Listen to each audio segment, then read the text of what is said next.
talent in different ways. So, you know, his confidence is very high. And, you need a guy like that to play on different positions. Do you remember how you found out he was so confident? I mean, did he say something in one of those games? No, just the way he just the way you carry yourself, you know, just the way you go out and you compete. So, you know, that's how you can tell, you know, if he about, you know what he say he is.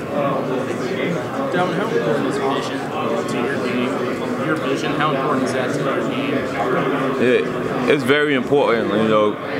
Because you miss a hole, you'll go back and say, man, I wish I would have hit that hole. But I think, you know, I know I was blessed with the talent. Well, my eyes just, you know, it's so good to see holes like I see, you know. But, you know, God blessed me with that talent. And it's very important to my game because, you know, I've always been a patient runner. And when I see something, you know, I hit it with everything I got. So, you know, it's very important to my game. How many times do you improv a play because you see something that you didn't see on film that you can explain? I ain't hear you say it again. How many times do you improv on film or in games you didn't see on film because you see something that's different? Say it again? Like how many times do you change what you're going to do during a play because you can see something different than what's drawn up? Like a different blocking scheme or something. Like a different hole.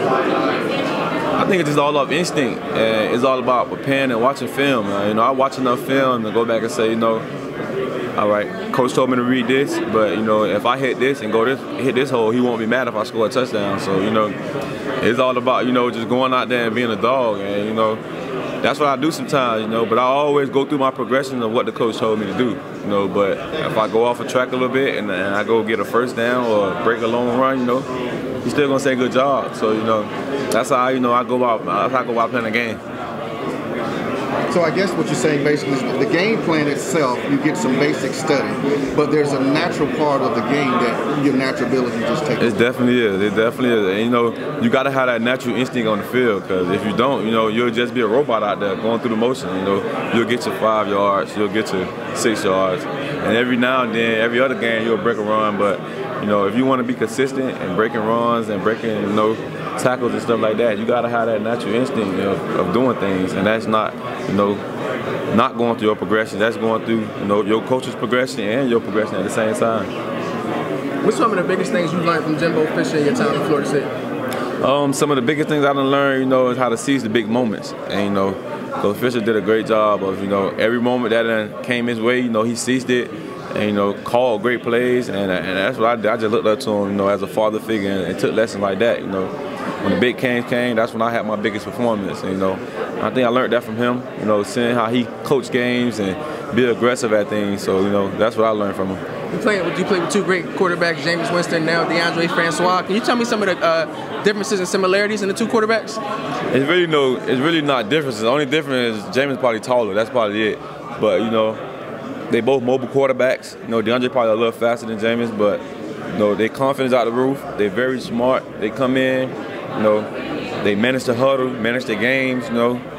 Big moments, they rise to the challenge. So, you know, they very similar in every way. What would it mean to you to win this award? I can't hear you. What would it mean to you to win this award? It'll mean a lot, you know, for our program, and, you know, because, you know, we work so hard, you know, in the summer and spring and all those times, you know. So to be right here, to be able to win this award, it'll mean a lot for our program. How much of a culmination, though, would it be for you, considering you were snubbed for the Heisman last year, snubbed for it this year? You're one of the best players in the country, and have a ton of accolades to show for it. Yeah, it definitely just shows, you know, how much work and, you know, and how it pay off. You know, you put the work in, and it's gonna pay off for you. So, you know, to get all the awards behind it, you know, it just shows, you know, you got to do the dirty work to get to be successful. Is it frustrating though? No, not at all. Took this long? No, it's not. You know, I knew, you know, my time would come. So, you know, just had to keep working hard, and I think I, you know, did a great job with just keep working hard. Can you talk to me about the test that'll come up in the bowl game when you guys will be going up against a very dominant defense? We've been facing good defenses all year, you know, but Michigan, you know, they bring a different challenge. You know, they got bigger, taller, you know, they got more athletic guys on defense. So, you know, it's going to be a different challenge, you know. It's going to take a lot of film work, take a lot of, you know, practice days, but, you know, we're looking forward to it. It's going to be something that we look forward to, you know, and we're getting ready for it right now. Now, it won't be a one-on-one matchup, but can you talk to me a little bit about what you've seen from Jabril Peppers? I know he played different positions, and, you know, he's going to be all over the field. So, you know, you can't not look forward to seeing him in front of you. So, you know, you always got to look forward for him being at corner, safety, linebacker. You might be at DN, you never know. So you always got to look forward to seeing him during the game. So let's go back a minute to, you know, when you first decided to go to Florida State, and then looking at all of your experiences that you've had while you were there to where you are now. What do you think has been the most important thing you get out of the whole experience? The most important thing I got the whole experience is, you know, how to deal with success. And, you know, I think I did a good job with that, you know, of staying level-headed and, you know, always, you know, I'm always implement on working hard, you know, because that's what I do, you know, put in the work that nobody see, you know, at night, you know, when all guys sleep, you know, go get in the sand pit, do stuff like that. So, you know, I always gonna work hard. That's my thing about it. And I think at Florida State, I didn't lay back, you know. So it taught me how to handle success and keep working hard. And at the end of the day, you're gonna get what you want.